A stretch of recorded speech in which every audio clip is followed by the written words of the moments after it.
Halo, selamat pagi. Hari Jumat lagi, hari Jumat 19 Januari 2024. Selamat datang di acara The World According to James Cline Smith Windsor, di mana Anda akan mendapatkan kepingan tentang pandangan saya mengenai dunia setiap minggunya. Minggu ini di dalam The World According to James Cline Smith Windsor kita akan membahas tentang tentang Islam yang ada di Indonesia,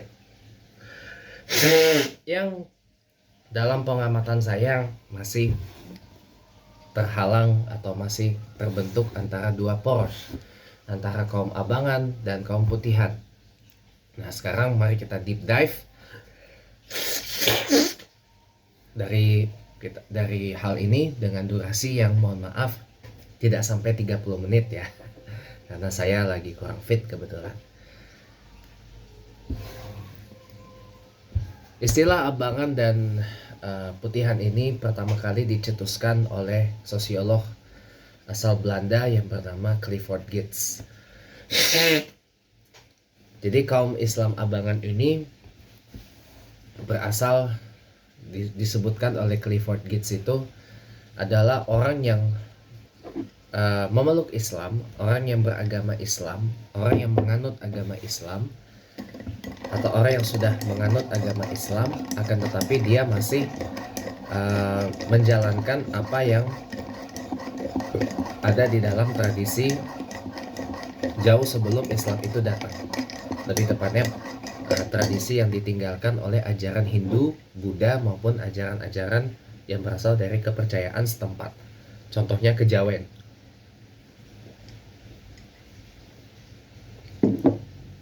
Sementara kaum putihan atau kaum santri adalah kaum yang mereka beragama Islam, mereka menganut Islam, mereka menganut Islam, akan tetapi syariah Islam itu bisa kita katakan diamalkan dan diterapkan secara kafah, secara serius, secara maksimal. Nah, ini mereka kaum putihan, kaum putih lah ibaratnya, atau Islam putihan, atau kaum santri. Dalam konteks saat ini ya, kaum abangan dan kaum putihan ini mungkin konteksnya sudah berbeda dari apa yang disampaikan oleh Clifford Geertz di masa yang lalu. Kalau sekarang yang saya lihat, kaum Islam abangan ini adalah nama lain dari kaum Islam tapi sekuler ya. Di KTP-nya Islam, tetapi penampilannya atau outputnya atau mungkin cara pandangannya itu mungkin adalah cara pandang yang sangat sekuler. Contoh seperti narasi-narasi yang keluar adalah kalau berislam itu jangan terlalu kaku banget lah, yang biasa-biasa aja, yang lempeng-lempeng aja, yang luas-luas aja gitu kan. Kan kita di Indonesia, nggak semua orang Indonesia tuh beragama Islam ya kan. Jadi ya yang biasa-biasa aja, yang luas-luas aja, yang lempeng-lempeng aja gitu loh. Yang penting kita tetap rukun, kita tetap menjaga toleransi antar umat beragama gitu.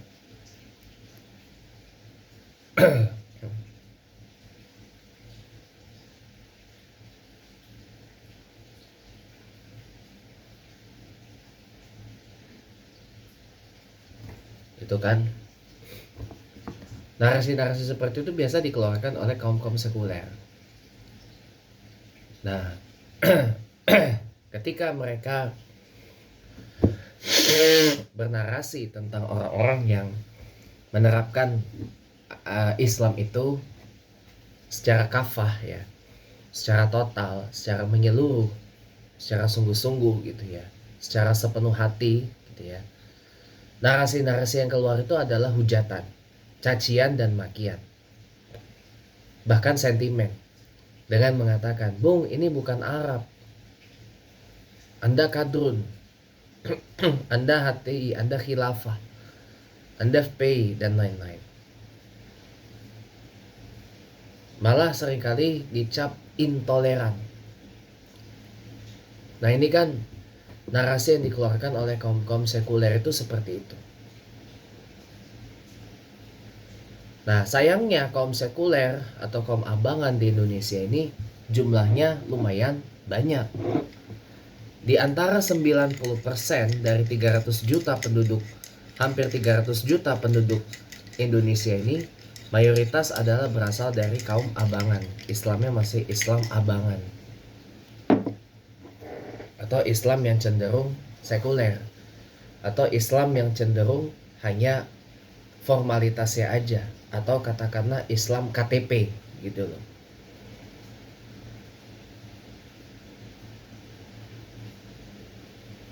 Makanya beberapa waktu lalu saya bikin siraman rohani Assalam, saya bilang kalau kita berislam itu jangan hanya untuk identitas doang, jangan hanya untuk KTP, untuk kakak, untuk memenuhi dokumen-dokumen.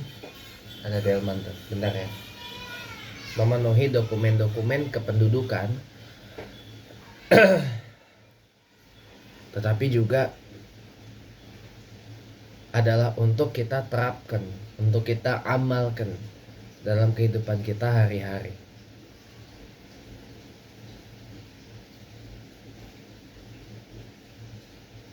Jadi jangan sampai yang Islam itu hanya KTP-nya atau kakaknya doang, kartu keluarganya doang yang Islam, sementara orangnya enggak atau hatinya enggak. Gitu. Nah ini yang terjadi, fenomena ini terjadi di negara kita sekarang, kaum abangan ini. Dan makin menjadi-jadi ketika ada orang yang trauma akan peristiwa politik. Ya sebagai contoh waktu pemilihan gubernur Jakarta 2017 ya. Orang jadi makin trauma dan orang makin a priori lagi terhadap yang namanya Islam.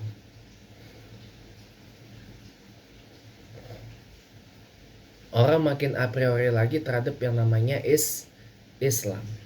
Orang makin makin trauma dengan yang namanya Islam. Orang akan makin sentimental dengan yang namanya Islam gitu loh. Bahkan mohon maaf, dari kalangan Islam sendiri ketika mereka melihat itu, mereka membalas kepada kalangan yang bukan muslim itu. Dan makin menjadi-jadi.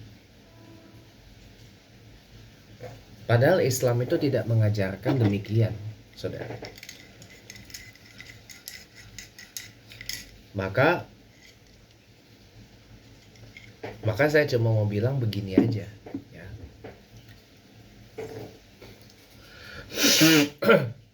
Kaum sekuler ini atau kaum abangan ini boleh dibilang adalah kaum yang ya sekedar Islam itu hanya formalitas gitu kan. Ibadah-ibadah di dalam Islam itu hanya sekedar dijalankan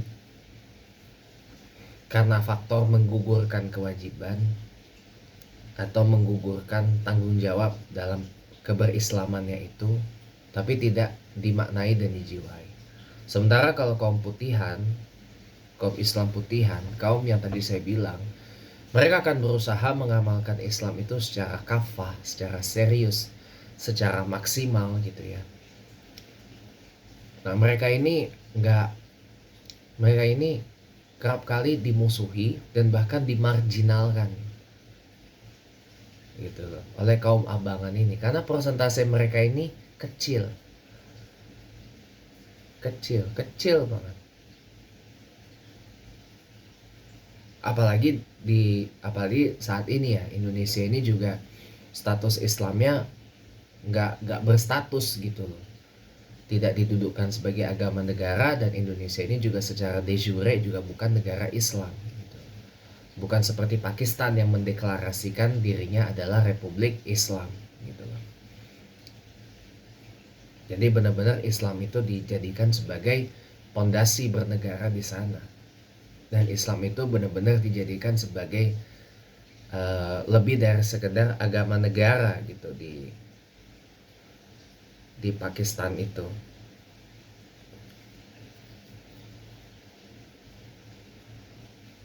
Makanya jadi inilah yang terjadi.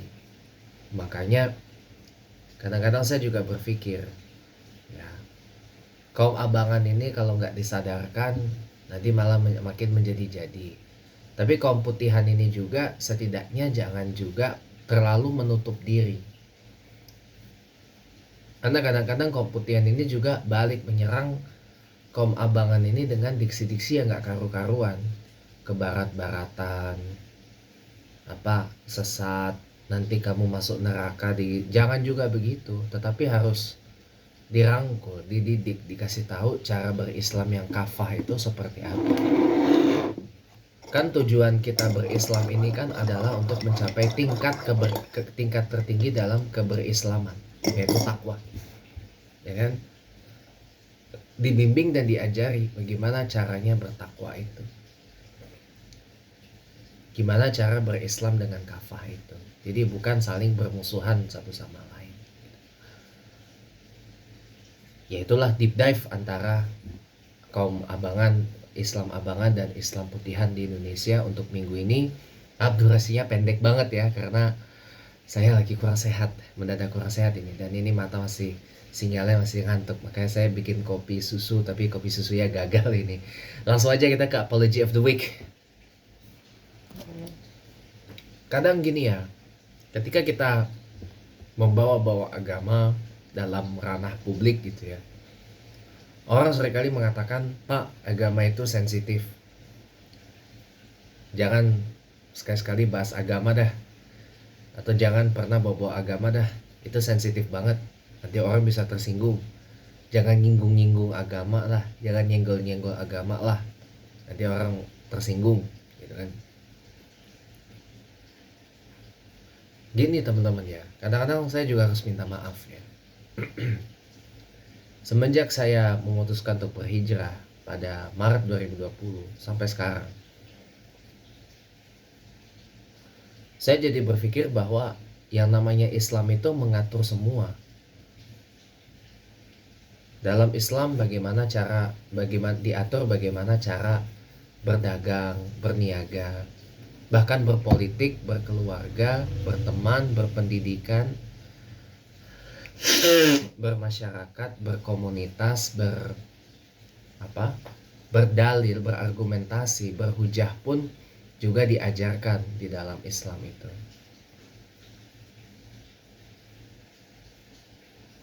Jadi saya berpikir ya akan mustahil banget dah bagi kita untuk tidak membawa-bawa agama gitu loh dalam berbagai hal.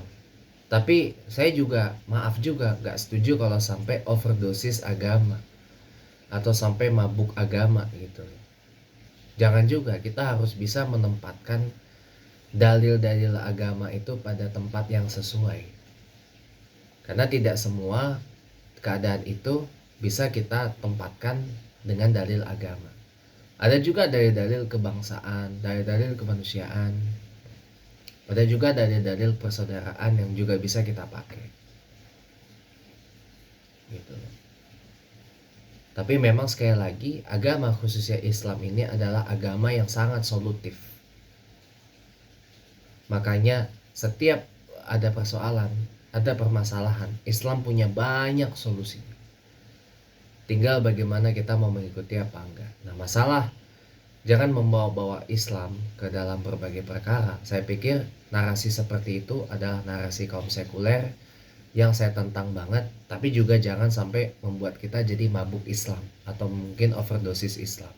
Sebab saya khawatir nanti akan merusak ukhuwah insaniyah wal ukhuwah wataniyah di negara Indonesia yang kita cintai ini.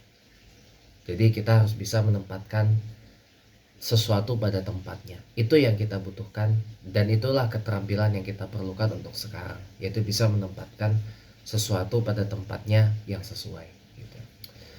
Ya, sekian dulu The World According to James Cline Smith Windsor untuk minggu ini. Maaf saya potong jadi 15 menit ya, karena saya lagi agak mendadak kurang fit dan juga hujan.